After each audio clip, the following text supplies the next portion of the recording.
Bom dia a todos e todas, sejam todos e todas bem-vindos, bem-vindas. Está aqui a Irene. Oi, gente, bom dia para todo mundo. Tudo bem aí? Aqui tá um frio danado. E vocês aí?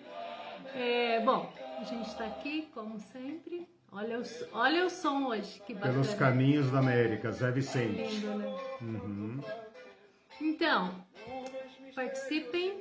Estou aqui esperando os comentários, as participações de vocês. A gente vai lendo na medida do possível, tá bom? Um bom domingo a todos. Aproveito a presença da Irene aqui para desejar Feliz Dia das Mães para todas as mães que estão aí, aquelas que vão ver depois, aquelas que pretendem ser mães. Olha, e a memória das mães que já se foram também. Eu ia dizer igualmente, olha só. Gente, feliz dia para todas nós. Beijo a todos. Ao belíssimo som deste Zé Vicente cantando sobre a América, depois vocês procurem, quem não conhece essa música, Pelos Caminhos da América, cantando a nossa realidade, lembrando-nos, né, de que somos latino-americanos.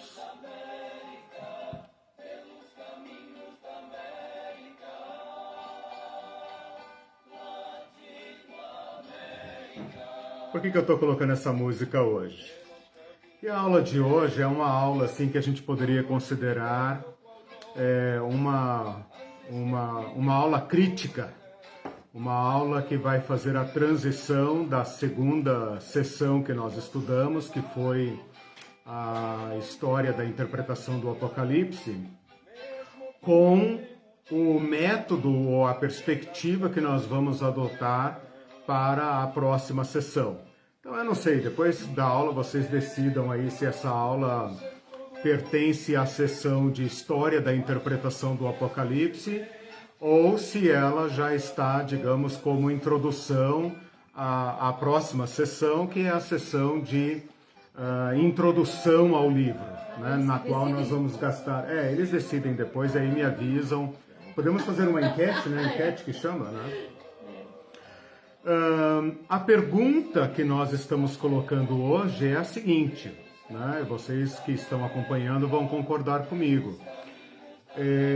Depois de termos estudado a longa história da interpretação, desde os dias de Jesus até agora, aos eventos mais recentes, as tendências mais recentes, o que nós aqui fazemos, né? Como que nós, latino-americanos, podemos pensar a interpretação desse livro? Então, Zé Vicente, que é um cristão militante, que não nos deixa esquecer do Brasil, da terra, da América, abre aqui com a gente essa sessão.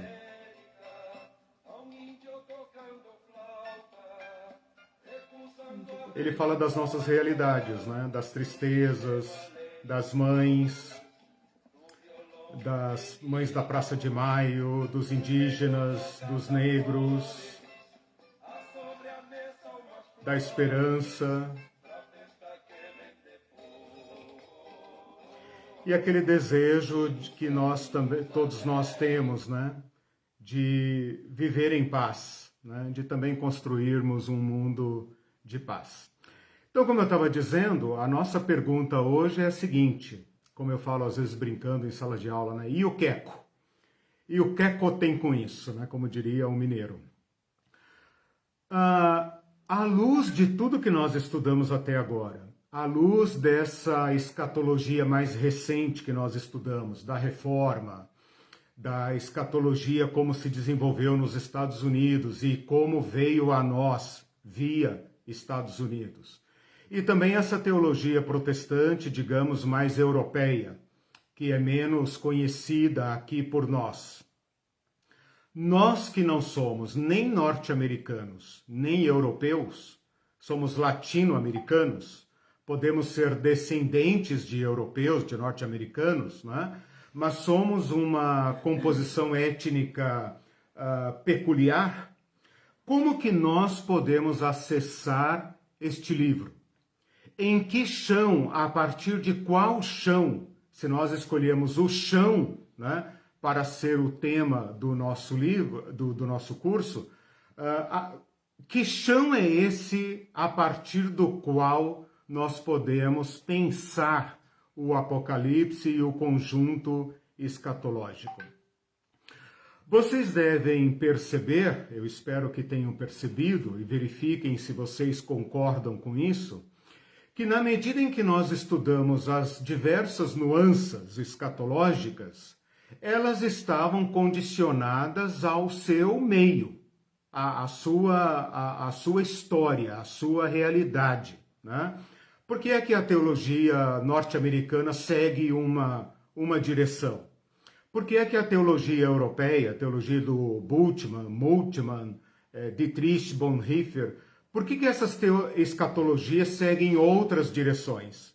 Será que elas não estão condicionadas ou, no mínimo, influenciadas pelas circunstâncias a partir das quais esses teólogos pensaram, né? Será que não foi o encontro do teólogo com o livro do Apocalipse no seu lugar, no seu tempo, que gerou essas escatologias? Ora, se é assim, então nós podemos também pensar a escatologia a partir da América Latina. Como essa proposta que eu estou fazendo, ela é muito, digamos,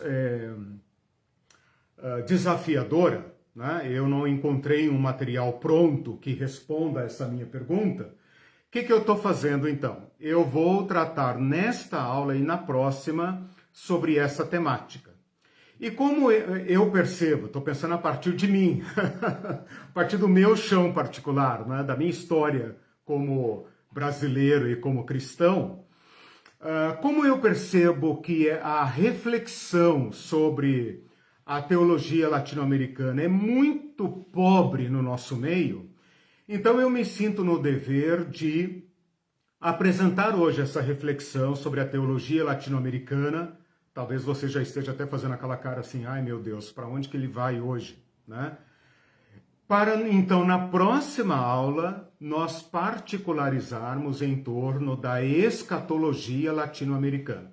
Então eu senti a necessidade de, antes de falar de uma escatologia latino-americana, rememorar, recordar, definir, refletir um pouco sobre a teologia latino-americana. O que significa uma teologia latino-americana, né?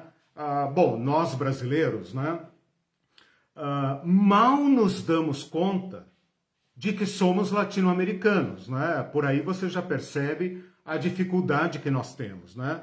Se eu tivesse aqui dando uma aula em qualquer outro país da América Latina, talvez a percepção da latinidade, né, do nosso iberismo, né, fosse um pouco mais claro para cada um de nós.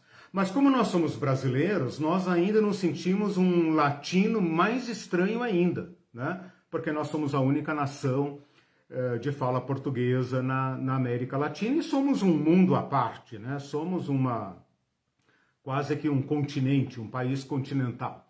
Então a dificuldade para nós pensarmos a teologia latino-americana é considerável. É como se nós estivéssemos falando de uma teologia norte-americana ou como se estivéssemos falando de uma teologia europeia, né? Por incrível que pareça. Então é por isso que eu me proponho a começar do começo.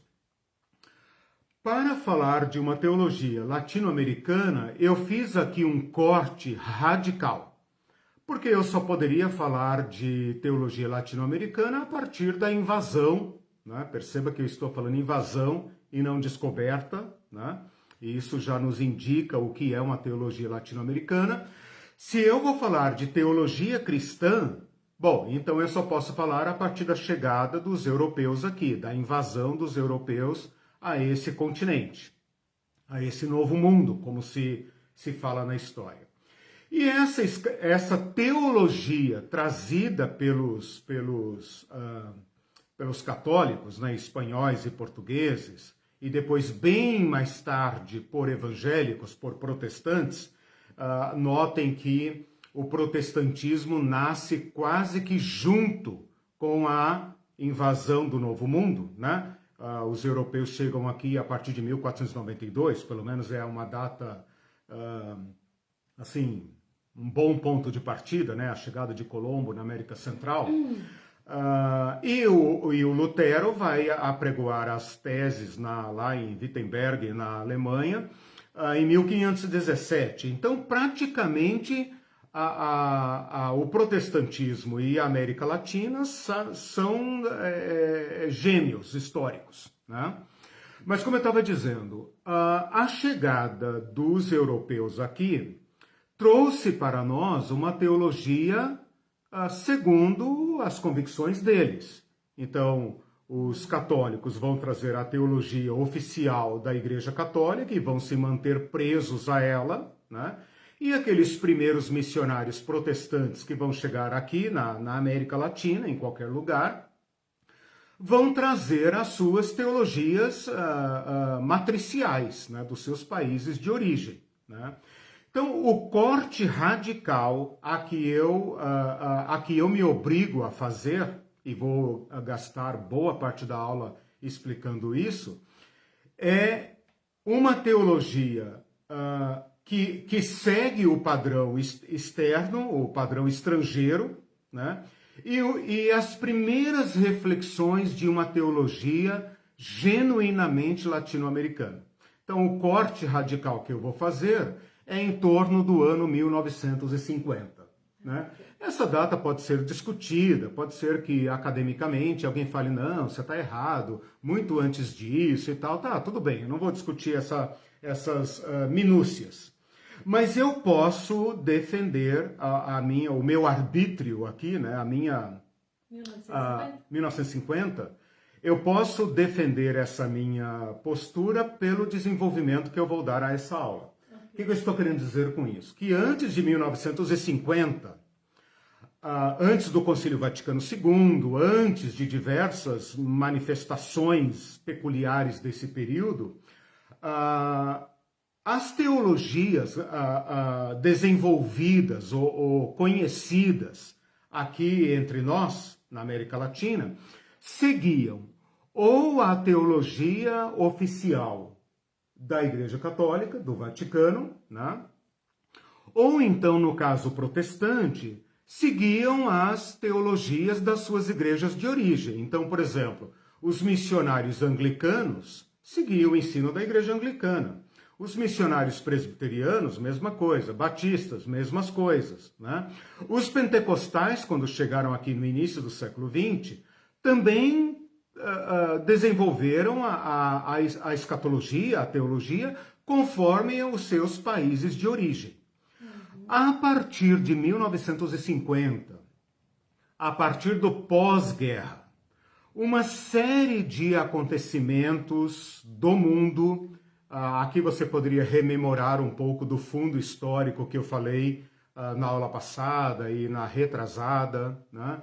Sobre o pós-guerra, sobre o surgimento da Guerra Fria, o comunismo, as crises capitalistas, uma série de eventos que eu não tenho tempo aqui agora de rememorar, mas que você pode perceber facilmente, tornam a igreja, a partir de 1950, uma igreja que começa a refletir de si mesma, a partir de si, né? É uma igreja amadurecida, uma igreja que está sendo confrontada com realidades novas, ou pelo menos ela está percebendo essas novas realidades, né?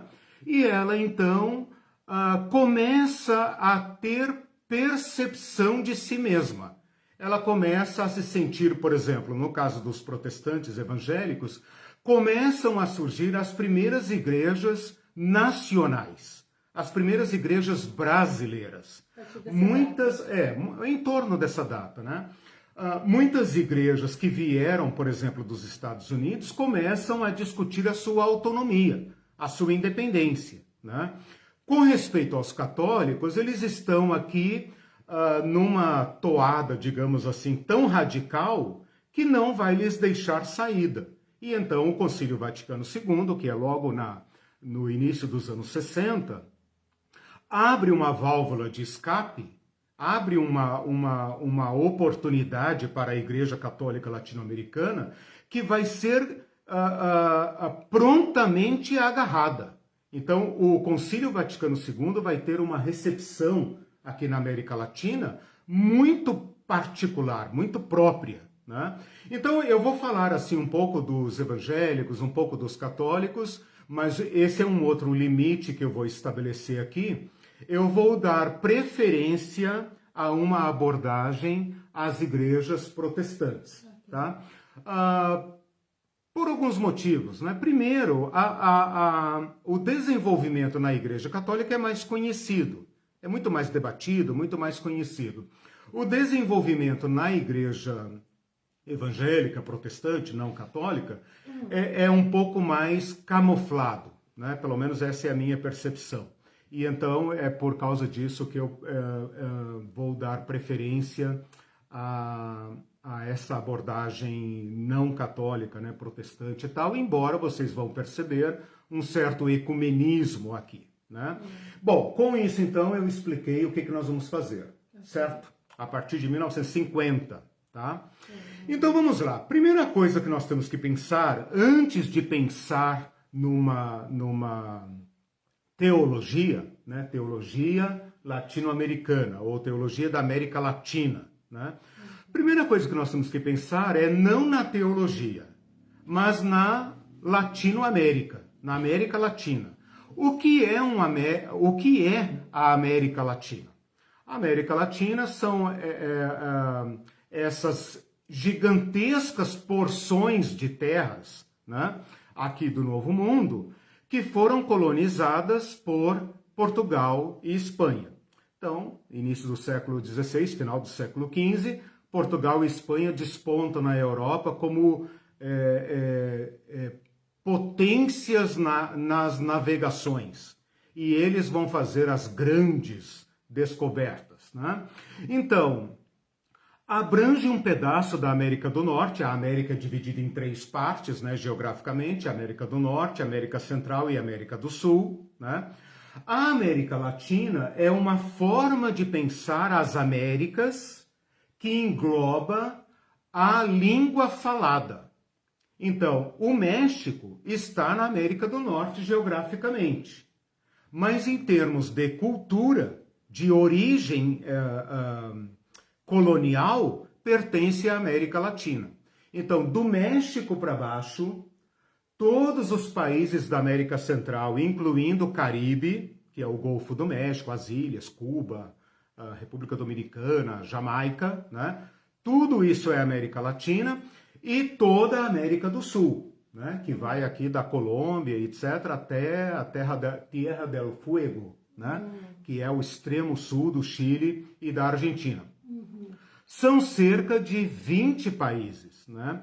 É claro que dentro dessa massa territorial tem alguns pequeninos países que são de colonização não ibérica. Quando eu falo ibérico, estou me referindo a Portugal e Espanha. Então é claro que você vai encontrar aqui, por exemplo, no norte do Brasil, né, Suriname, né, a Guiana francesa, né, algumas ilhas, por exemplo, a própria Jamaica, que eu mencionei aqui, né, tá no Caribe, mas não é propriamente a América Latina, e algumas ilhazinhas aí que pertencem à Inglaterra, à Holanda, à França, principalmente esses que vieram aí, né, na esteira de Portugal e Espanha. Quando você diz que envolve uma língua falada, você quer dizer espanhol e português? Português e espanhol, exatamente. Português e espanhol. Por isso latino, né? Bom, tem aí a França, né? Por exemplo, o Haiti fala francês, né? Então, é discutível. Mas são discussões muito, como é que se fala? Muito preciosísticas, né? Que não altera aqui o que nós queremos chegar. Primeiro, então, eu quero que a gente pense nesse gigantesco mundo que vai do México até a Argentina. Nós compartilhamos aí esse berço comum, essa história comum. E dramas também comuns. O simples nome América Latina já indica como nós surgimos, porque o nome América vem de um colonizador, Américo Vespúcio, né? Vespúcio. E a língua latina, a origem latina, não é uma origem própria aqui desse mundo, né? Vem lá de Roma, né? Vem lá das línguas latinas e que vão depois formar o português e o espanhol. Então nós estamos num mundo que é fruto de uma invasão brutal no final do século XV, início do século XVI. Essa brutalidade é trazida de uma experiência dramática dos povos que descobriram esse continente, que é o drama entre os espanhóis e os muçulmanos. Não vou entrar nisso agora, mas vocês sabem que os árabes, muçulmanos árabes, invadiram a Espanha e durante mais tempo do que nós existimos. Nós aqui temos nossos 500 e poucos anos, né? 520 anos no Brasil, 521 anos, né? Mas por mais de 600 anos, por 700 anos, a Península Ibérica sobreviveu invadida ou ocupada por muçulmanos e sempre ameaçando entrar pela Europa adentro. E a Espanha e Portugal, mas principalmente a Espanha, travou batalhas violentíssimas contra os árabes, com a bênção do Papa, com a bênção da Igreja Católica, como uma luta religiosa, né, entre católicos e islã, né, islamismo, religião muçulmana.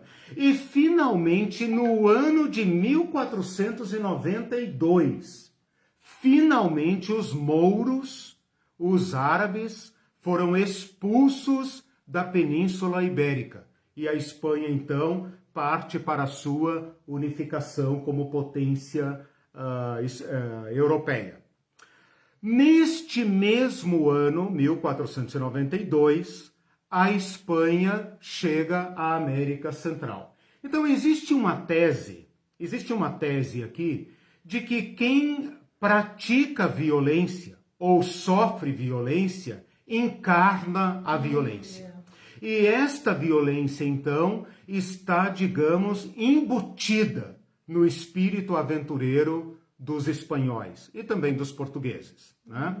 Eles trazem a bênção da Igreja Católica, né? O Papa da época abençoa, ajuda Portugal e Espanha a dividirem aqui o Novo Mundo, o Tratado de Tordesilhas, divide o mundo aqui entre Portugal e Espanha, e então com esta bênção, com comitivas de padres e etc., eles vêm aqui tomar posse desse território.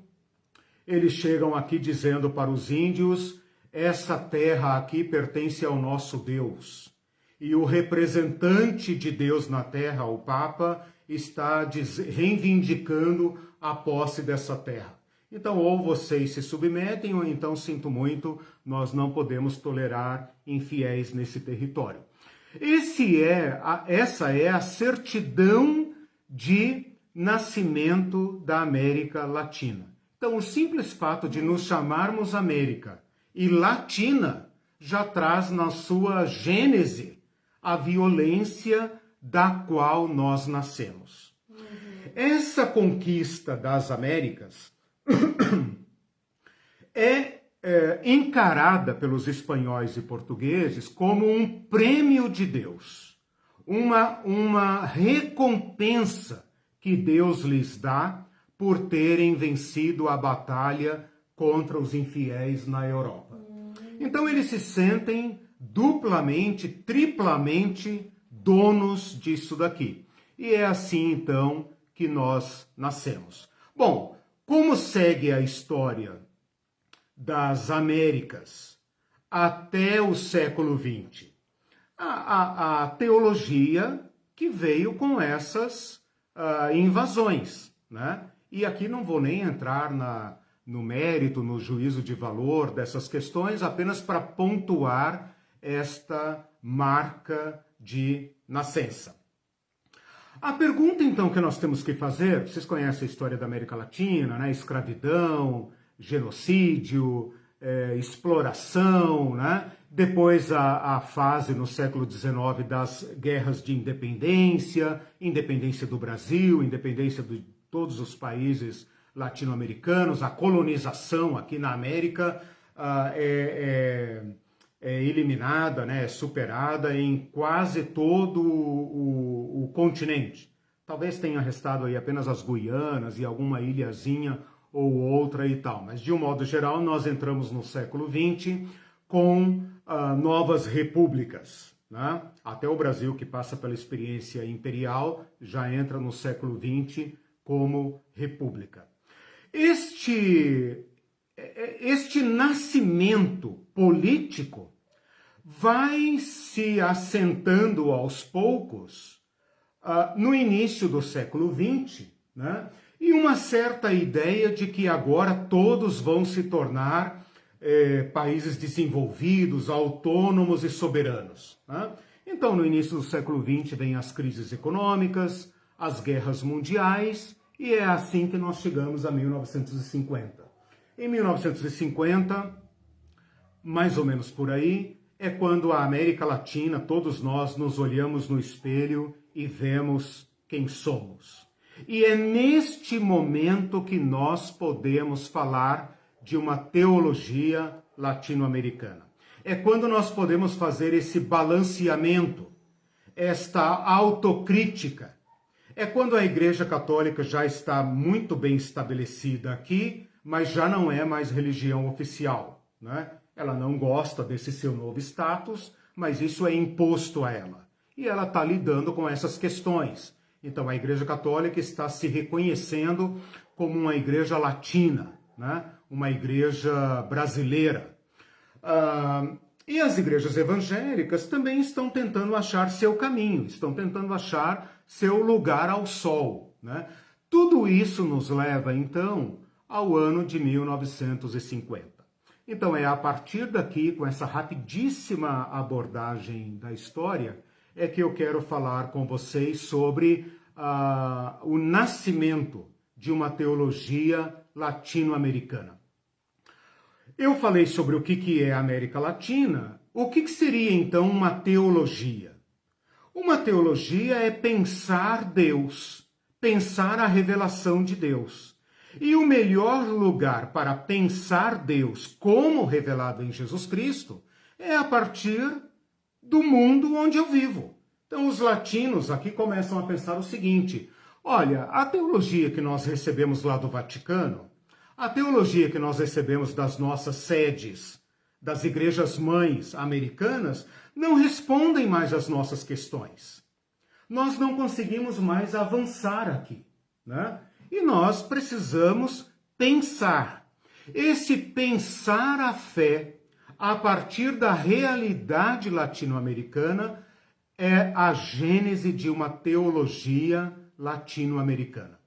É muito interessante, por isso eu digo que essa é uma aula crítica, é muito interessante que nós tenhamos dado o nome a esse curso, e depois o nome do curso foi para o nome da página e o nome do canal, Plim Plim, né? De chão, teologia, pé no chão, escatologia, pé no chão, né? Porque o chão fala de onde nós vivemos. Quando eu digo pé no chão, eu estou dizendo que é uma teologia vivida. É uma teologia que parte do meu meio. Não é uma teologia da cabeça nas nuvens, da cabeça no céu. Porque aqui na cabeça eu posso fazer abstrações infinitas. Eu posso pensar sobre como é o rosto de Deus, como é o paraíso, como são as ruas de ouro, o que significa a árvore da vida, rio que flui do trono de Deus. Eu posso viajar na minha cabeça e criar teologias infinitas. Mas que conexão essa teologia teria com o lugar onde eu vivo? E quando nós falamos de chão, Nós estamos falando, então, do meio aonde o teólogo está pensando, estamos falando do coletivo, portanto, é uma teologia que prioriza o social, o coletivo, e estamos falando também dos mais pobres. Por quê? Porque é do chão. Então não há dúvida que quando eu falo a partir do chão, eu estou englobando todos. Então a teologia latino-americana, ela tem, digamos, essa diretriz, né? Ela assume essa diretriz.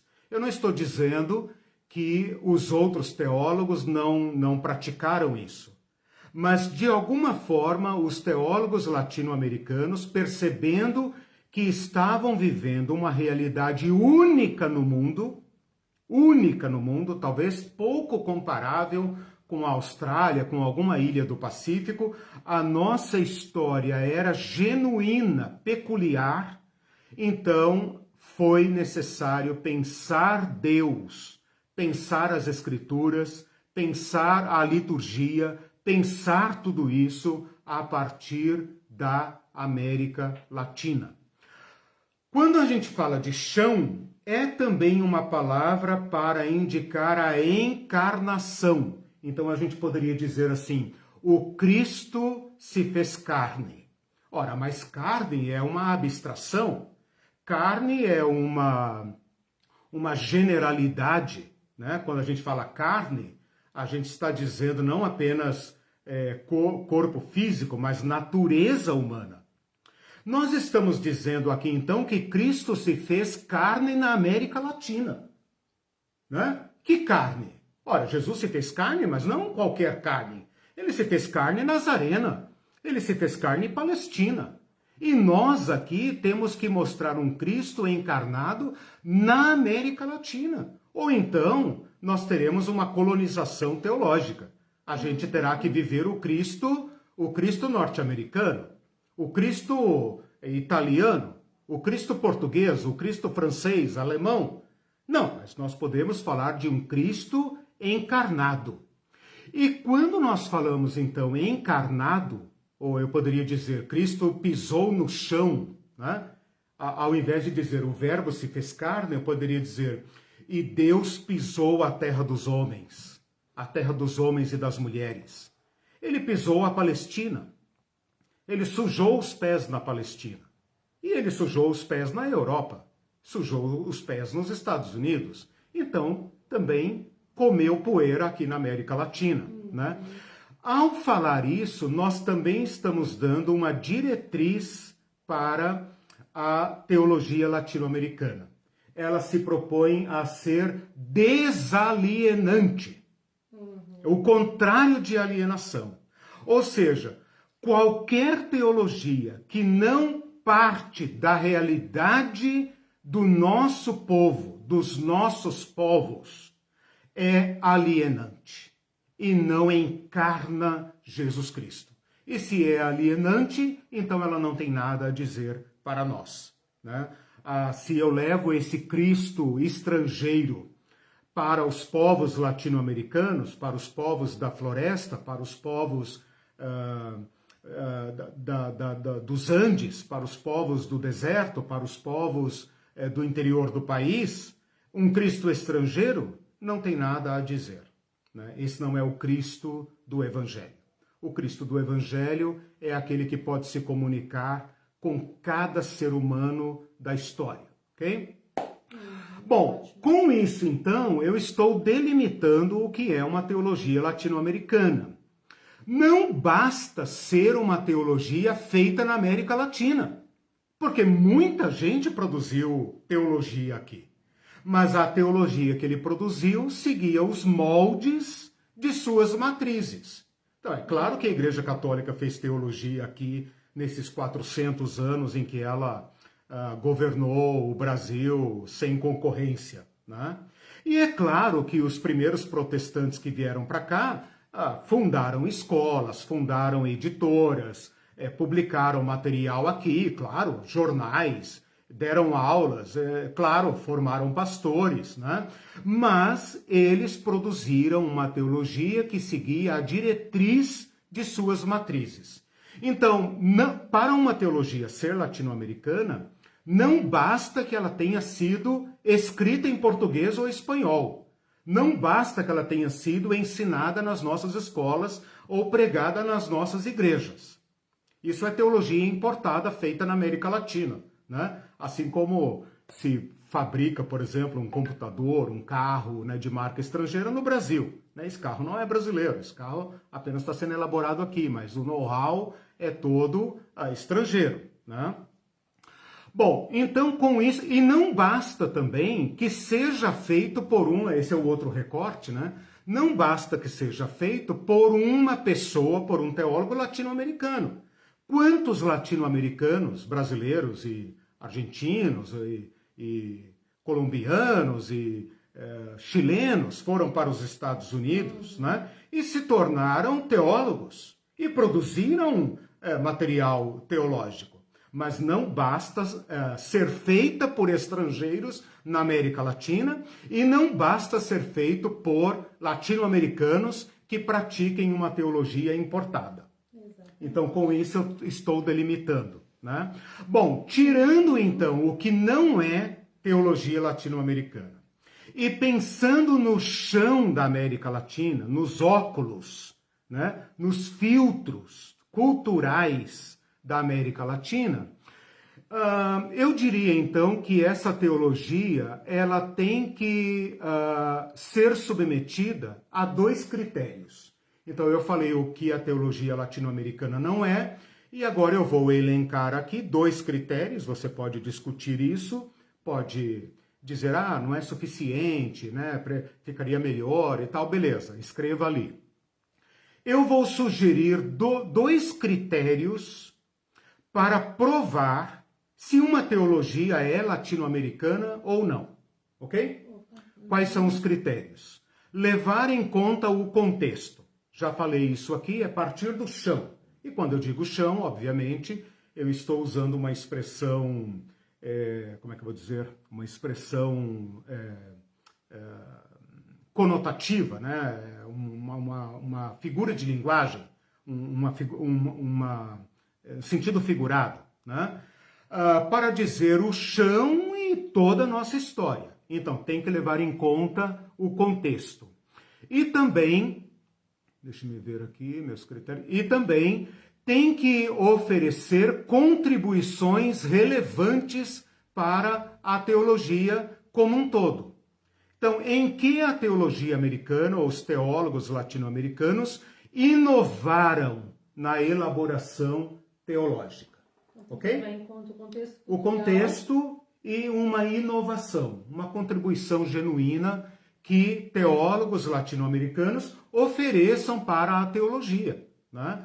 Porque eu não estou querendo dizer que a teologia latino-americana sirva apenas para nós, muito pelo contrário. A teologia, na verdade, ela não tem dono, né? Ela começa com os judeus, dos judeus para os gentios, quaisquer gentios. Então, quando eu falo uma teologia latino-americana, eu não estou querendo dizer assim, vão embora aí todos vocês que não são latino-americanos e tal, todo mundo, né? Go home, né? Volta para casa, saiam fora daqui e deixa conosco aqui que nós vamos fazer uma teologiazinha para nós aqui, particular. Não! Estamos entrando nesse universo teológico, dizendo, nós também latino-americanos, que recebemos como vocês receberam toda a herança passada, também temos um lugar à mesa dos teólogos. Também temos uma opinião a dar. Nós também podemos sentar na mesa do Senhor, né? Na mesa dos teólogos do Senhor, e nós também queremos ser ouvidos no mundo, queremos ser ouvidos pelos teólogos norte-americanos, europeus, orientais, africanos. Nós também já pensamos por nós mesmos e nós queremos contribuir, ok? Ok. Então vamos aplicar esses dois critérios agora à teologia latino-americana, ou melhor, vamos aplicar esses dois critérios aqui para ver se nós temos uma teologia latino-americana. Então vamos lá. Uma teologia que leva em conta o contexto latino-americano. essa história que eu contei aqui brevemente. Uma teologia que perceba as perguntas e os problemas específicos dos povos latino-americanos, que são diferentes dos problemas e das perguntas dos europeus e dos norte-americanos e dos africanos. Porque são histórias diferentes, são problemas diferentes. Então, uma teologia latino-americana tem que discernir quais são as realidades próprias do nosso povo e responder a essas, eu gosto dessa palavra que eu vou usar agora, interpelações. Não é nem uma questão de interrogar, é interpelar, é cortar o nosso caminho e colocar na nossa cara, na cara da igreja, problemas, conflitos, perguntas que a igreja não pode contornar, ela é obrigada a responder. Então, uma teologia latino-americana não pode ignorar o genocídio dos povos originários. Qualquer teologia que não encare o genocídio dos povos originários não é latino-americana. Uma teologia latino-americana tem que encarar o problema da colonização predatória que foi praticada aqui. Porque isso faz parte da nossa história, nós não podemos esquecer isso. E isso gerou marcas e problemas permanentes, duradouros para o nosso continente. Então, uma teologia latino-americana tem que encarar estas marcas deixadas no nosso continente. Ela tem que encarar, por exemplo, a escravidão. Aqui se praticou a escravidão de indígenas e de negros, indígenas daqui mesmo, povos originários, né, aborígenes, chamados, né, historicamente de índios, mas aqui também se praticou um comércio. Aqui se praticou a escravização de uma, eu vou dizer de uma não, de etnias do continente latino-americano. Nós fomos a ponta de um comércio, de um tráfico humano legalizado. E isso marca profundamente a nossa Constituição. Olha para a nossa cara, anda pela América Latina para você ver quem nós somos. A nossa cara, né? Na América Latina, os traços indígenas muito acentuados. No Brasil, a presença de diversas etnias que nós chamamos grotescamente de africano, como se fossem todos uma etnia só, né? Meus irmãos javalas, né? O brasileiro é tão alienado na sua teologia que ele fala o africano, né? Esquece que na África tem dezenas, quem sabe centenas de etnias, de países, né? De nações, de histórias, que foram tocadas também de uma forma peculiar pela tragédia da colonização, né? A colonização que se praticou, por exemplo, no Congo belga, é diferente da colonização que se praticou na África do Sul, na que os portugueses praticaram, na que a Espanha e França praticaram no norte, etc., né? Então, temos que levar em conta a escravização, com toda a sua a riqueza de detalhes, né? E toda a sua marca profunda no nosso país, nos nossos países, tá? Temos que levar em conta a exploração econômica, né? Porque foi nos permitido ser países politicamente independentes, porém nunca jamais economicamente independentes. A nós foi destinado um lugar periférico na economia do mundo, né? E isso tem que ser levado em conta. Então, uma teologia produzida lá nas metrópoles americanas, lá em Miami, né, não pode ser simplesmente transplantada para o Paraguai, ou para o Brasil, ou para o interior do Brasil, né? Porque o Brasil também é uma coleção de povos, né? Uma coleção de culturas. Temos que levar em conta, então, diversos desses eventos e temos que levar em conta a colonização teológica. Temos que levar isso em conta, né? Que nós fomos colonizados para pensar uma teologia que não é nossa, e isso produziu em nós uma alienação profunda em relação à nossa cultura, em relação à nossa brasilidade, à nossa argentinidade, à nossa paragualidade, urugualidade, né? Ao nosso bolivarianismo.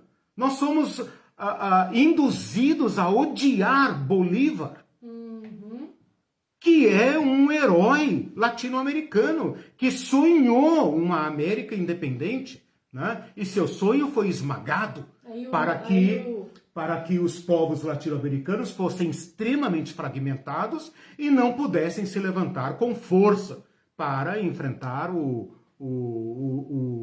século XX, né? O novo estado de coisas. Aí o Lula chega na Venezuela, ou não, chega não, né? Agora na pandemia, né, para representante e diz assim, saudações bolivarianas. E todo mundo, comunista. Nós odiamos. Por quê? Porque nós não nos reconhecemos. Nós não sabemos o que é isso. Bom, o segundo critério aplicado, e aí eu vou dar uma parada aqui, né, para a gente respirar, né? O segundo critério, uma inovação na interpretação, na elaboração da teologia latino-americana, que eu queria colocar aqui, são duas novidades. Primeiro, uma interdisciplinaridade com outras ciências. Aqui na América Latina, nós nos abrimos, eu digo nós, querendo me esconder, né, no meio dessa turma que eu estou apresentando hoje, né? Eu quero me perfilar com eles, espero que vocês me sigam. Essa interdisciplinaridade com outras ciências, especialmente as ciências sociais, que são novas. As ciências sociais, elas surgem no final do século XX, né? E as teologias europeias talvez tenham dialogado mais com as ciências sociais que falam sobre o mundo europeu, que não é o nosso mundo, né? E a teologia norte-americana talvez tenha estabelecido um diálogo menor com as ciências sociais, né? E se houve nos Estados Unidos, claramente houve um diálogo com a teologia, com as ciências sociais, não é essa teologia que veio para cá. Então, nós aqui na América Latina, a teologia latino-americana, ela abriu as portas para conversar com as ciências sociais. E é por isso que ela recebe a crítica pesada e feroz aqui não é figura de linguagem, é feroz mesmo, né, de dialogar com o marxismo. É claro que ela dialogou com o marxismo, mas ela dialogou com diversas ciências. Ela dialogou com antropologia, com sociologia, com ciências políticas, com ciências da religião. Ela dialogou com todos aqueles que estavam tentando entender a América Latina.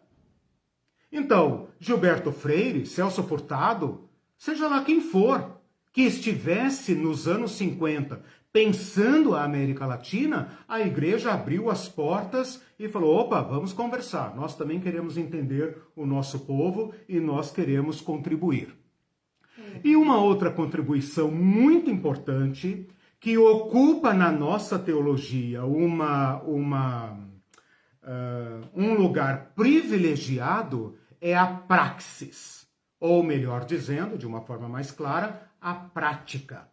Então, a teologia latino-americana, ela não nasce na academia, como se fazia na Europa. Ela não nasce nos seminários. Ela nasce no encontro da igreja, do teólogo, com o chão onde as pessoas vivem. É isso que essa música que eu coloquei aqui, Caminhos da América, fala. Depois você procure lá para ver. Então, ela adota como ferramenta de interpretação a praxis. Eu lembro quando eu estava estudando no mestrado, que os professores colocavam assim, fontes de teologia, a praxis. E eu, como um bom protestante, dizia assim, não, mas não pode. Não pode. Não pode. A praxis não. A praxis é a última coisa. Primeiro você recebe a revelação, você pensa na revelação, depois você tem a fé, que é a experiência subjetiva, depois você vai praticar. E essa teologia fala, não, a prática já é elaboração teológica. Ou seja, é no viver, no assumir a nossa latinidade que nós produzimos teologia. Portanto, essa teologia latino-americana não pode receber outro nome que não, abre aspas, fiquem calmos, teologia da libertação. Por quê? Porque aqui na América Latina, a libertação tinha que tocar todas as nossas opressões, ou então não seria libertação alguma. Ou ela atende os problemas latino-americanos em tudo aquilo que o povo latino-americano se considera oprimido, aprisionado, escravizado, dependente, ou então não é libertação de forma nenhuma. A pregação do evangelho aqui apenas acentuaria a nossa alienação. E alienação não produz cristão. Cristão é encarnação. O Verbo se fez carne. O Verbo se fez um homem, não um homem genérico. Ele se fez um homem palestino. Ele viveu na Palestina. Ele encarnou a cultura palestina. Então, o Cristo do Evangelho nos obriga a esta encarnação. E para ser encarnação, nós temos que reconhecer quem somos. É esta igreja que deve olhar-se no espelho e ver na sua cara as marcas latino-americanas. E a partir desse encontro de Deus com a Latinoamérica, produzir então uma teologia que liberte o nosso povo. E liberte não o alienando, não o tornando réplica, cópia e cola do americano, do europeu, do católico do Vaticano, que reza a missa em latim. Mas não, nosso ritmo, nossa cultura. Cristo pode ser expresso em cultura paraguaia, boliviana, venezuelana, equatoriana, baiana, pernambucana, mineira, gaúcha, uruguaia. Esse é o Cristo latino-americano. Bom, deixa eu dar uma parada aqui, porque até agora, então, eu trouxe vocês, né, a esta reflexão necessária para contextualizar a partir de que chão é esse, né? Que chão é esse a partir do qual nós queremos pensar o Apocalipse, né? Você pode achar que é europeu, né? Você pode achar que é norte-americano. A sua fé aqui, toda a sua cabeça, seu ritmo, sua enologia, sua cultura, seus trajes, não te fazem um brasileiro, né? Então, você pode ser cópia e cola de um crente do sul dos Estados Unidos, ou quem sabe um católico italiano, né? Se pegar um católico italiano e você aqui, ó, pau a pau, né? Onde está a nossa vivência latino-americana? Vejam que isso só vai brotar a partir de meados do século XX. Portanto, nós temos 450 anos de colonização teológica. E isso... Agora você entende por que eu delimitei nos anos 50 do século XX. E isso, quando a gente vê, olha, por exemplo, alguns países que tentam essa independência, vamos dizer, por exemplo, como Venezuela, coisa assim. A nossa teologia ajuda a condenar. Exatamente. Né? Daí você vê os cristãos, né? Sim, na boca, né? Claro.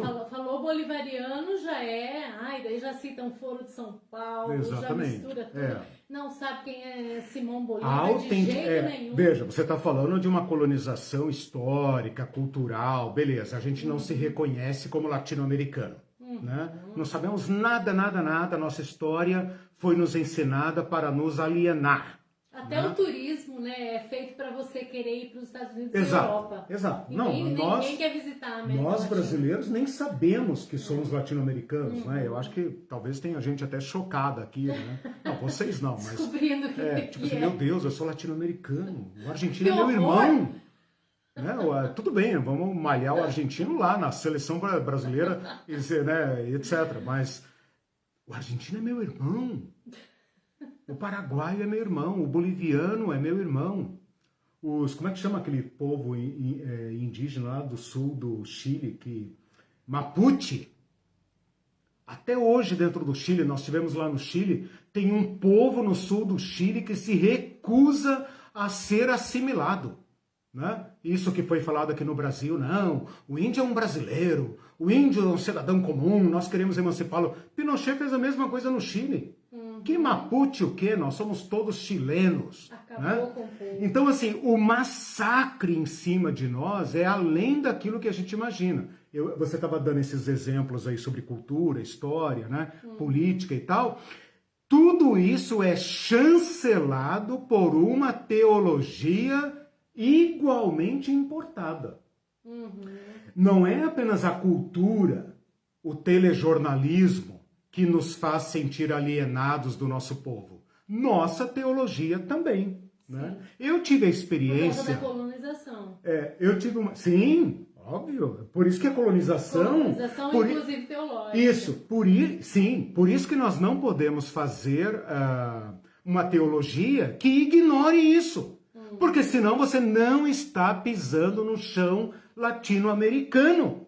Porque o chão latino-americano é esse. Exatamente. Né? O chão latino-americano é esse. O europeu do século XX estava questionando outros problemas. Mas nós brasileiros, nós paraguaios, nós venezuelanos, nós caribenhos, salvadorenhos, nicaragüenses, guatemaltecos, né, mexicanos, nós temos outras perguntas. Então, nós podemos nos acercar da revelação e procurar respostas aos nossos problemas. Por que é que eu vou procurar nas Escrituras respostas aos problemas dos alemães? Se eu não tenho os problemas deles aqui. Né? Como falar de Deus depois de Auschwitz? Diziam os teólogos europeus no pós-guerra. Nós temos que fazer outra pergunta. Né? Como falar de Cristo? Depois das invasões, dos crimes, da escravidão da América Latina. E vamos ser mais práticos. Como falar de Cristo depois da chacina do Jacarezinho? Como falar de Cristo depois do golpe militar? Como falar de Cristo depois das chacinas, genocídios, mortandade por negligência, por fome? Como falar de Cristo se nós temos hoje milhões de latino-americanos com fome, completamente desassistidos, vivendo como há 500 anos atrás?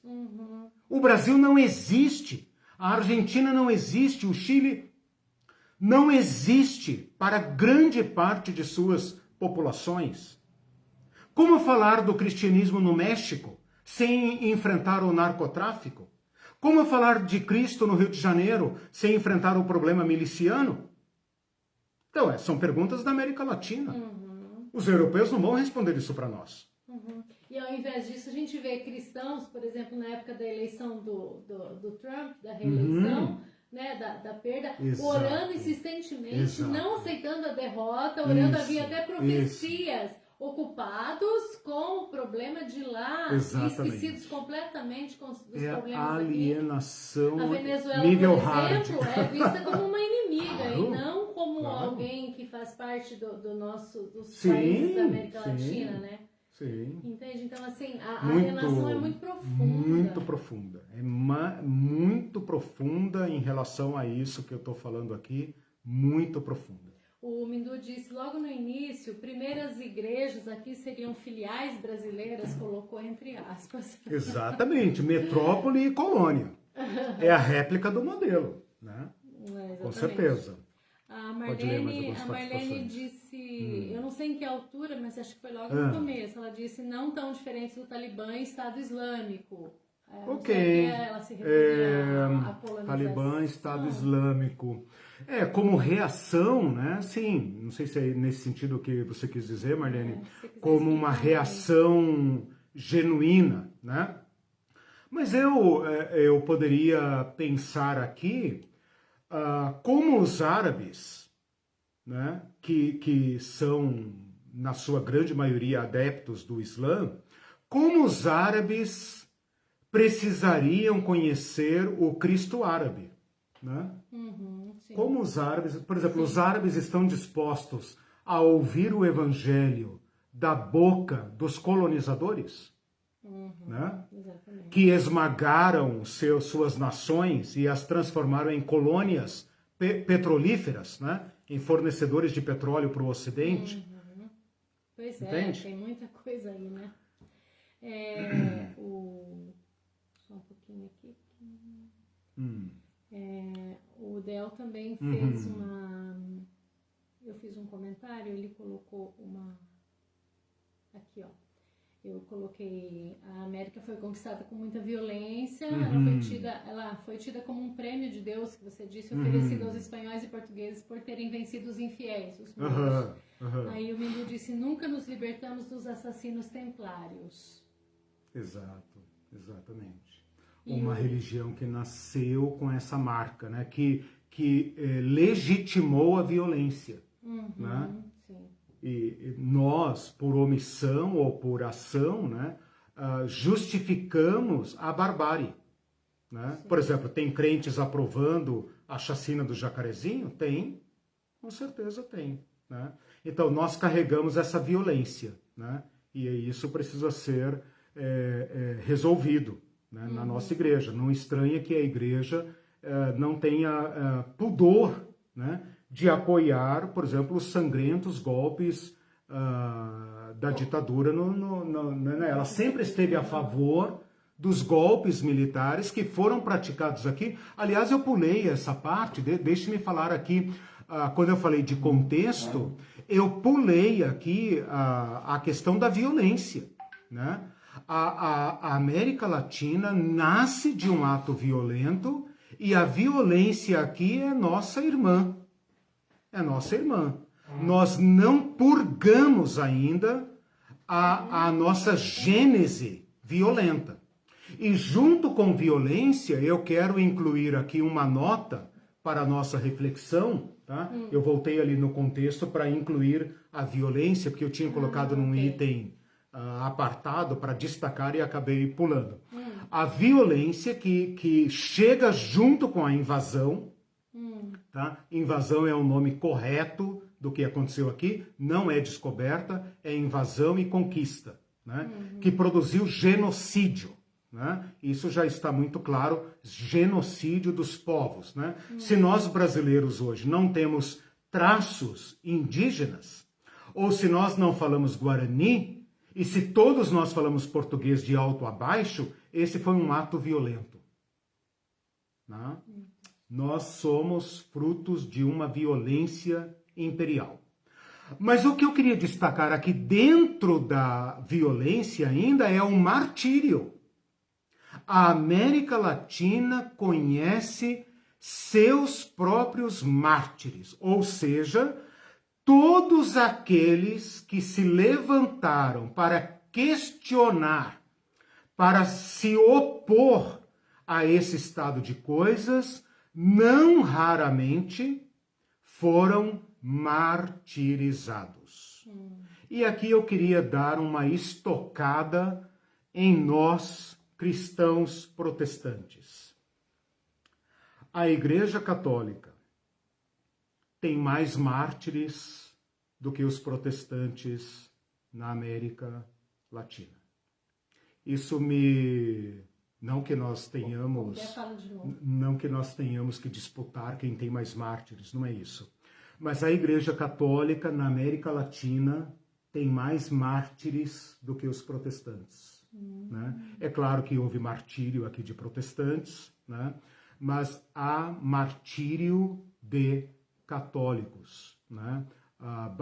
Basta citar aqui, por exemplo, o recentemente canonizado Dom Oscar Romero, de El Salvador, né? Que, se não me falha a memória, foi morto, foi fuzilado dentro da igreja, rezando missa. Um bispo, se não me engano, uma alta autoridade, não era um padre de paróquia do interior do país, não. Era a maior autoridade da igreja em El Salvador, né? Que foi fuzilado rezando a missa, morto no altar. Né? Aquela Dorothy Steiner, norte-americana, né?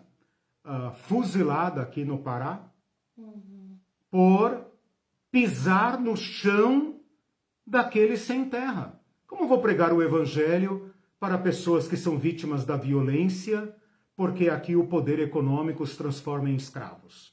Dorothy Steiner foi lá. Foi lá. Como se prega o evangelho na selva? Como se prega o evangelho nos latifúndios? Como se prega o evangelho na porta das fábricas? Isso produz martírio. Então é uma violência que já derramou sangue cristão aqui. Né? E às vezes nós não falamos de perseguição e etc. Porque, né, não afrontamos, não pisamos no chão. E quando somos criticados por isso, chamamos de cristofascismo. Né? Queremos viver a nossa fezinha importada, né? Queremos entrar nesse processo colonizatório, e quando o nosso povo nos estranha, porque nós somos estranhos, aí nós falamos que estamos sofrendo cristofascismo. E daí a gente pensa assim, mas por que tanta violência? Havia tanta coisa em jogo? Daí eu me lembro do Galeano, né, no livro das Veias Abertas da América Latina, que ele conta as imensas riquezas que foram tiradas daqui. Então, havia muito em jogo? Sim, havia muito em jogo. Muito dinheiro, muitas riquezas que foram parar na Europa e nos Estados Unidos, né, que ajudaram a fazer esses países, a construir a riqueza desses países que nós amamos tanto e queremos ir para lá, né, nas férias. Enfim, o Celso... Quem não leu, leia Eduardo Galeano, As Veias Abertas da América Latina. É leitura obrigatória, e eu, infelizmente, fui ler agora, recentemente. O Celso diz assim: a teologia pé no chão deve partir do pressuposto de que todo o continente americano foi desconstruído para ser construído à base de uma teologia ratificadora do capitalismo nascente. Isso. Esse tipo de teologia saiu muito do chão para corroborar a todo custo os latino-americanos no projeto celestial de Cristo. Exato. O resultado não foi bonito, pois o centro de todas as teologias até então era eurocêntrico. Precisamos dar o grito de independência em relação às amarras das teologias eurocêntricas. Ótimo. Vamos dar o grito. Ótimo. Deixa-me dizer um seguinte aqui, uma coisa que me dói no coração. Né? Esse grito foi dado nos anos 50. Mas foi esmagado. Foi esmagado. Eu estou diante de uma igreja silenciada. E quando eu digo esmagado, é esmagado mesmo. Alguns ainda estão vivos aí, católicos e não católicos. Alguns ainda estão vivos. E eu estou falando aqui de uma teologia latino-americana. Eu não estou priorizando ainda os evangélicos. Eu estou falando de uma teologia que nasce num território ecumênico, né?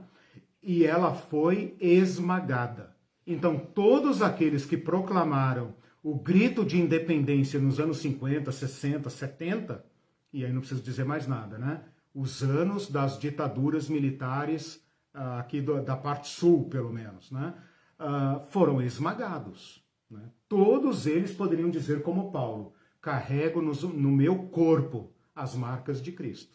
Muitos deles estão vivos aí ainda. Esses dias, né, 2 meses atrás, Anivaldo Padilha veio virtualmente, né, participar do nosso grupo de discussão aqui mensal, nosso grupo Liberta, Igreja Libertária, né? Veio contar o testemunho dele, está com 80 anos, né? Cristão, evangélico, que foi esmagado, né, por fazer uma teologia a partir do chão.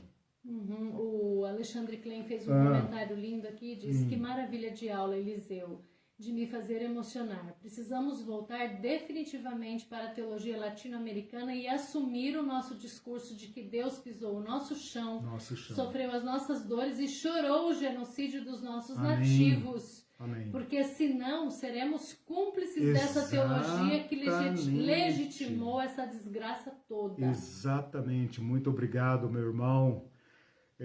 Linda a tua participação. Mas gostei muito disso que você falou. Nós elegemos um presidente, eu digo, como é que é? O povo brasileiro, né? Aqui eu tô assumindo a culpa do povo brasileiro. Sim. Nós elegemos um homem que não reconhece sequer a escravização, não reconhece o povo indígena como uma etnia destruída. Nós aqui no Brasil hoje temos o quê? 200 mil indígenas, né? Que estão morrendo. Bolsonaro está sendo julgado no Tribunal Penal Internacional como genocídio contra índios. Né? Nós os empurramos para o fundo do país e ainda não paramos de matá-los. E é possível que missionários brasileiros e estrangeiros estejam conluiados com essa extinção. Então, a tua palavra cumplicidade, o risco da cumplicidade, é muito importante aqui. Né? Nós temos que resgatar, nós somos filhos dos assassinos. A nossa cara branca aqui carrega sangue dos colonizadores. Então, uma teologia que não encarna isso, Papa Francisco recentemente pediu perdão em nome da Igreja Católica. Né? Eu não estou propondo aqui cultos de arrependimento, eu sei que na América Latina já se fez isso entre brasileiros e paraguaios, né? Como o Brasil esmagou o Paraguai, essa coisa toda. Tudo bem. Tem que ir além disso. Além disso, exatamente. Não é um culto de celebração com as bandeirinhas do Brasil e etc. Não, isso, tem que mudar a isso mente. as conferências missionárias fazem, não muda nada. Tem que mudar a mente, exatamente. A doutora Ivete falou, quanta inspiração nessa aula. É ver a teologia dos indígenas aimarás, guaranis, como eles encaram a obra de Deus como parte dela, não como sua propriedade. Porque hoje missionários pregam esse evangelho colonizador lá nas tribos ainda, né? Eu tive uma... Terminou o comentário dela, não? Não tem mais... Termina o comentário dela que eu quero fazer um Porque comentário. o Brasil é um país que não quer saber da América Latina, prefere Paris e Miami. Claro. Então, isso é profundamente ideológico. É profundamente ideológico que nós brasileiros vivemos como se não fôssemos latino-americanos. Essa alienação é intencional, né? Quando a doutora Ivete falou dos índios ali, eu me lembrei que né, tive uma experiência de missão com indígenas no Mato Grosso do Sul. E eu tive algumas experiências muito interessantes, né? Uma delas foi ser professor de classe primária, né? 3º ano, talvez, né? Uma escolinha que funcionava dentro da base da missão, uma missão alemã, para índios caiuás, né? E eu lembro do meu choque de pegar um livro didático de história, né? E chegar na parte de falar sobre o descobrimento do Brasil. E falar de índios para índios. Cara, ali minha ficha caiu e eu pensei, Meu Deus, eu falei para os missionários, falei, gente, vocês precisam de um livro didático indígena. Precisa de um livro de... Hoje acho que o MEC já tem isso, né? Quero crer que sim, me parece que sim. Já tem material didático voltado. Isso contado lá nos anos... pelos próprios, né? A versão dos próprios tem que ter, né? Hoje, na verdade, você me fez lembrar isso, né? Hoje, a última notícia que eu recebi é que essa escolinha ainda existe e todos os professores são caiuás formados em mestrado e doutorado. Olha então, a só, escola foi... legal. tomada por eles. Não tem mais branco lá, nem europeu, nem latino-americano. Mas eu tive esse choque. E um outro choque é cantar hinos europeus traduzidos para o caiuá. E eu pensava, meu Deus, onde estão os ritmos caiuás? Onde estão as... Em vez da gente aprender os ritmos deles, né? Aquilo era uma forma de colonizar, de dizer, não, os seus ritmos são demoníacos, né? E o nosso ritmo é sagrado, né? Então é esse choque assim, que eu tive, uma pequena experiência com indígenas no Mato Grosso do Sul. Tem mais uns comentários? Prossiga. O Alexandre Klein, Eliseu, obrigatoriamente ao fazermos a nossa teologia da libertação, nos veremos confrontados com o status que, legitimado pela religião e pela teologia, criada com esse propósito. Sim, vai haver a defrontação, porque ela é colonial. Hoje, na América Latina, muitas disciplinas já estão trabalhando esse conceito de decolonial ou descolonial, descolonização. Né? A teologia latino-americana, ela percebeu isso. Ela percebeu essa necessidade de se descolonizar. Eu tive uma experiência com um teólogo da libertação católico, o doutor queridíssimo, doutor Clodovis Boff, irmão do Leonardo Boff. Leonardo Boff é muito mais público, né? O Clodovis é mais o intelectual, o mentor, o sistematizador da teologia da libertação no quintal católico, né? Mas eu tive uma experiência com ele de perguntar assim, por que a teologia da libertação nasceu na América Latina? Porque pobreza tem em todo lugar. Né? E ele falou, porque aqui mais do que em qualquer outro lugar do mundo, pelo menos do mundo moderno, né? A pobreza bateu na porta da igreja. E a igreja percebeu que ela estava associada aos ricos que praticavam opressão. E a igreja não pôde mais contornar. Então, assim, tem pobreza lá no sul da Ásia? Tem, muita. Tem pobreza nos países africanos? Sim, tem muita. Mas aqui, a igreja que fundou, a igreja que colonizou esses povos, e ela não podia mais evitar o problema da injustiça, o problema da opressão. E ela se descobriu conluiada com os ricos, com aqueles que oprimem seu rebanho. Então, a igreja latino-americana teve que dar o grito da independência, o grito da libertação, né? O grito da independência, como disse o Celso. Só mais 3 comentários. O Alexandre Klein, quando os descobridores chegaram aqui, trouxeram... Ai, sumiu o texto, peraí. Acontece isso. Vamos aguardar. Enquanto isso eu tomo uma aguinha.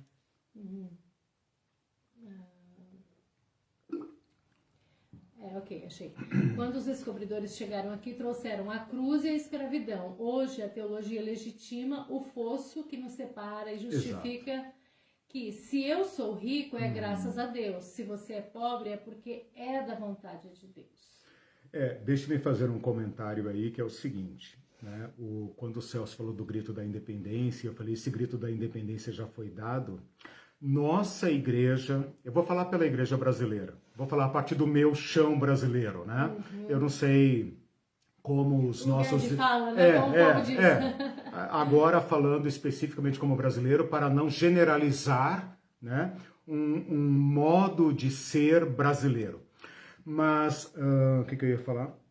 Nossa igreja brasileira, Ó, nossa igreja brasileira lembra a nossa igreja lá do, Lá do Rio, nosso dos irmão, nossos né? amigos Davi e Exato, Valéria. que estão resgatando uma igreja brasileira. Uhum. Mas a igreja no Brasil, ela fez uma escolha muito clara. Ela esmagou essa teologia da libertação onde ela se manifestou. No asfalto, ou na favela, ou nas matas. Onde ela se manifestou, ela foi esmagada. Se ela hoje ainda está produzindo efeitos, é porque não se consegue destruir a fé de um povo. E fez uma opção por uma teologia capitalista colonizadora, teologia da prosperidade.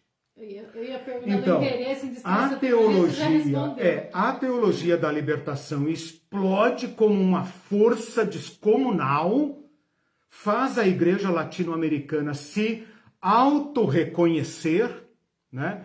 É esmagada com todo o aparato do Estado e forças externas também, porque há denúncias de que houve até a CIA aqui, né? Ajudando a destruir essas influências e concomitantemente a entrada avassaladora, e a palavra é avassaladora mesmo, de vassalo, avassaladora da teologia da prosperidade. Então, a teologia da libertação vai gemendo nos anos 70, 80 e vai explodindo uma outra teologia, que é a teologia da prosperidade. Quando você olha hoje para a igreja brasileira, né, e os irmãos latino-americanos olhem para seus próprios contextos, quando você olha hoje, você percebe claramente que a igreja brasileira fez uma escolha. Ela esmagou a teologia própria do seu povo e priorizou uma teologia importada de fácil propaganda e de fácil adesão, que é a teologia altamente alienante, que é a teologia da prosperidade. A teologia da prosperidade nos coloca todos olhando para o primeiro mundo, como sendo a utopia, como sendo uma escatologia. A escatologia é que nós, povos do hemisfério sul, nos tornemos como o povo do primeiro mundo, porque lá está o reino de Deus. Aquilo é o reino de Deus. Quer saber como é o reino de Deus das nossas igrejas? É Miami. É Miami. Exatamente. Por isso que as bênçãos dessas igrejas é o carro, eu tinha um, agora tenho dois, eu tinha dois, agora tenho quatro, eu estou comprando, estou fazendo, tenho tantos empregados e tal, e a réplica do colonialismo. Né? Não estranha que esses pastores tenham jatos, que eles mergulhem imediatamente no luxo. Olha, a doutora Ivete vive nos falando aí do buen vivir, né? Olha como nós temos teologias latino-americanas para salvar, para expressar o reino de Deus. Né? Então essas músicas aqui, essa que eu coloquei, a que eu vou colocar na próxima aula, elas nos fazem lembrar disso. Né? Só mais dois Sim. comentários. O Mindu citou uma fala do Paulo Freire que diz exatamente Paulo Freire é desse meio. A atitude que a gente vê nos cristãos hoje se expressando das mais variadas maneiras e mostrando inclusive a violência que você citou aí no processo de colonização. Diz assim: o ser alienado não procura um mundo autêntico. Isso provoca uma nostalgia. 2 pontos. Deseja outro país e lamenta ter nascido no seu. Exatamente. Tem vergonha da sua realidade. Isso é alienação. Aí está o X da questão. Quando eu falei do critério, do contexto, e eu falei do chão e da encarnação, eu vou repetir aquela frase porque agora ela vai ficar mais clara. Toda prática cristã que é escapista, ou alienante não é a fé de Jesus Cristo. A fé de Jesus Cristo é encarnacional. No nosso caso, encarnacional só pode ser a nossa latinidade americana, a nossa brasilidade. Não pode ser outra. Se for outra, não é o Evangelho de Jesus Cristo. Né? Só mais 2 comentários. A doutora Ivete, na Argentina, 3 freiras francesas da comunidade Santa Cruz, em Buenos Aires, foram mortas em voos da morte. Sim, por abrigarem na igreja perseguidos da ditadura argentina. Exato. E aí ela disse, vale a pena ler a história do pastor Wright. Ah, sim. Tá na minha lista de desejos da Amazon. Não, tem mais um comentário aqui. É dela. Sim, bem lembrado, James Wright. Sim, os capelães católicos ou evangélicos iam nas prisões onde militantes estavam sofrendo torturas e se faziam de cegos e surdos. Poucos foram os que denunciaram. Dom Romero foi fuzilado dentro da igreja.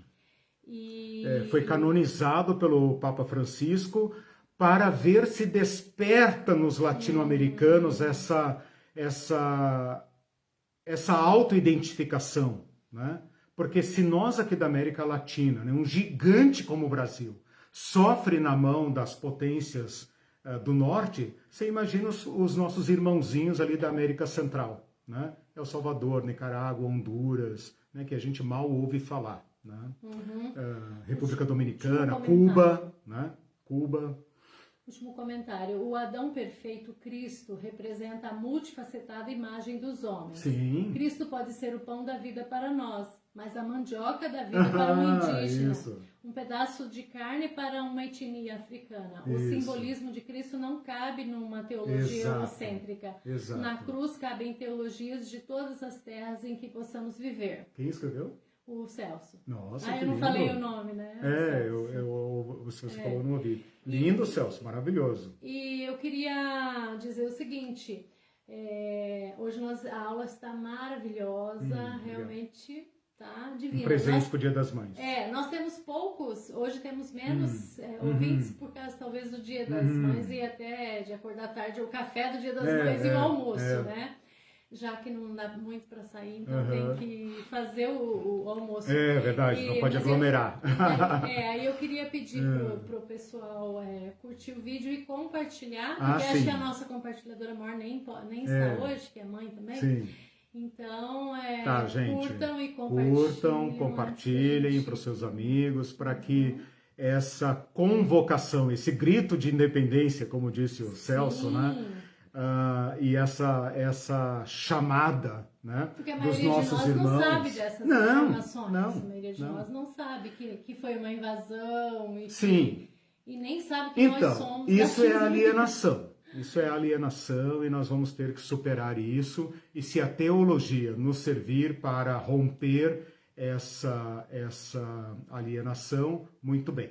Bom, eu vou parando por aqui. Já sei que agora as 2 aulas vão virar 3, né? Porque eu preparei mais material, eu sempre faço isso, né? Mais material do que... Eu queria terminar aqui dizendo, quer ver? Eu queria colocar aqui um pensamento que eu preparei, que é o seguinte. Nós latino-americanos, brasileiros e do México até a Argentina, com as diversas etnias que estão aí no meio, nós estamos numa posição privilegiada para estudar o Apocalipse. Eu vou fazer aqui uma pequena, como é que eu poderia dizer? Uma valorização da escatologia latino-americana. Nós podemos traçar paralelos, né, entre nós e as comunidades do Apocalipse. Porque as comunidades do Apocalipse eram comunidades da periferia do Império Romano.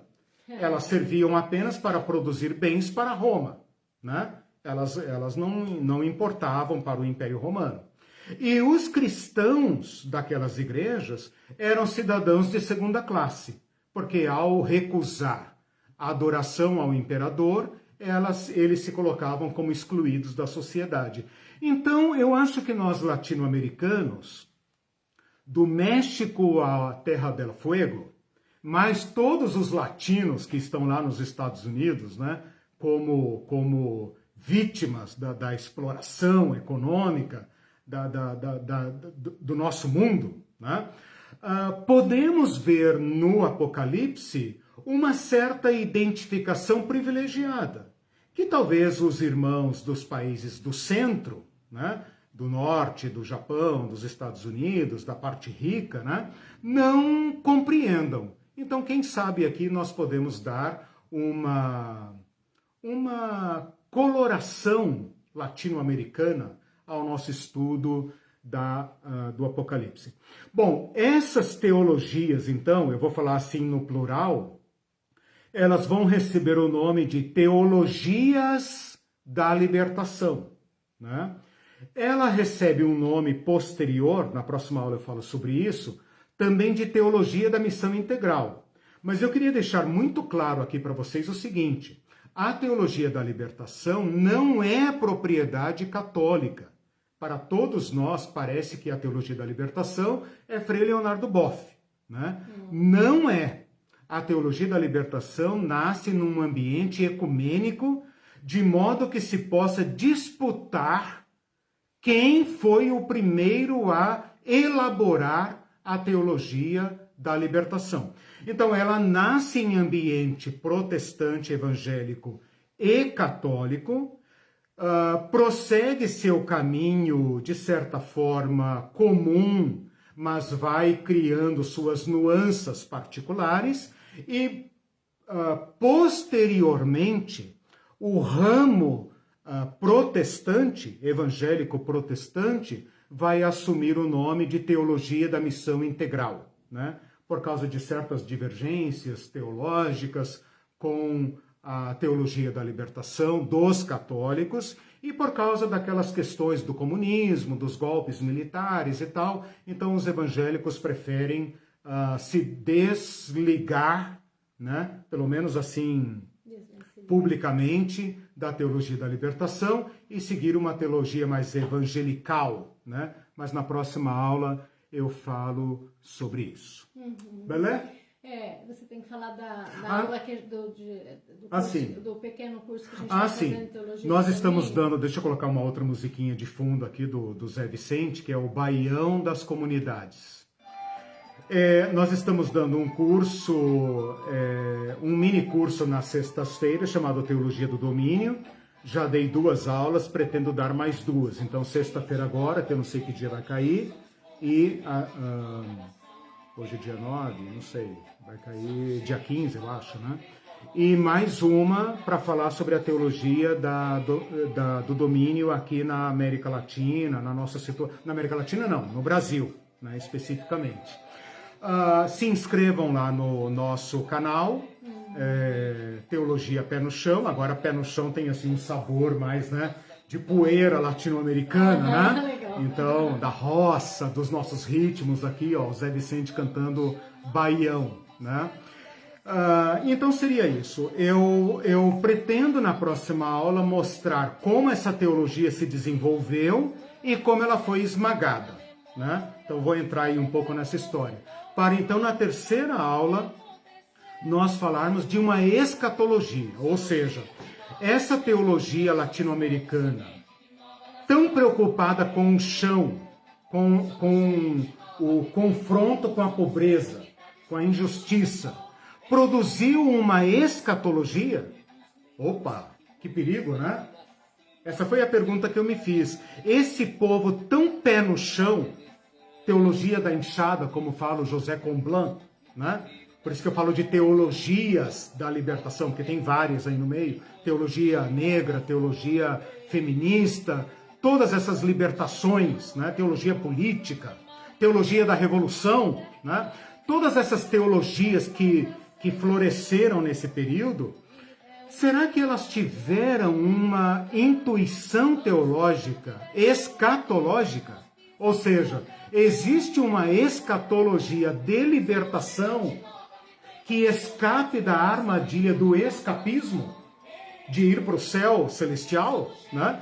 Então vai ser muito interessante abrir esse caminho, né? Aliás, abrir esse caminho não, retomar esse caminho, né? Por nossa conta e risco. Tá aqui então a música Baião das Comunidades do Zé Vicente. Depois vocês procurem lá no YouTube. A Ivete está dizendo que presente do Dia das Mães. Ah, legal. Aula libertadora. Parabéns, pastor Eliseu, Irene, Legal. todas as mães dessa comunidade. Obrigado. E junto com a doutora Ivete, também parabéns, doutora Ivete, parabéns todas as mães.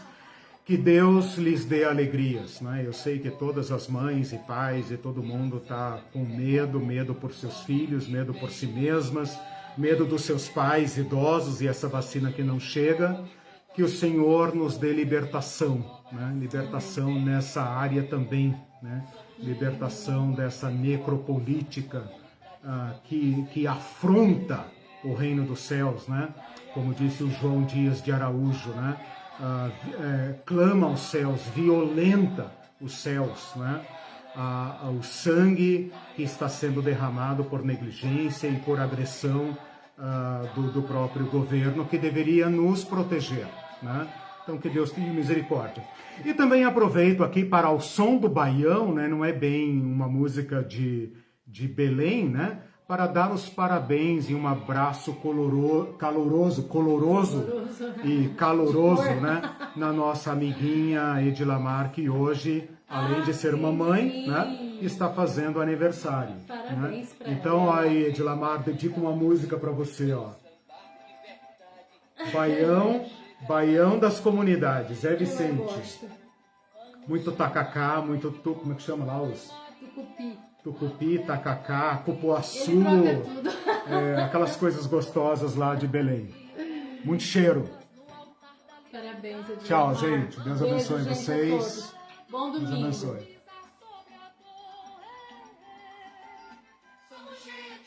Que linda música, não vou desligar, não.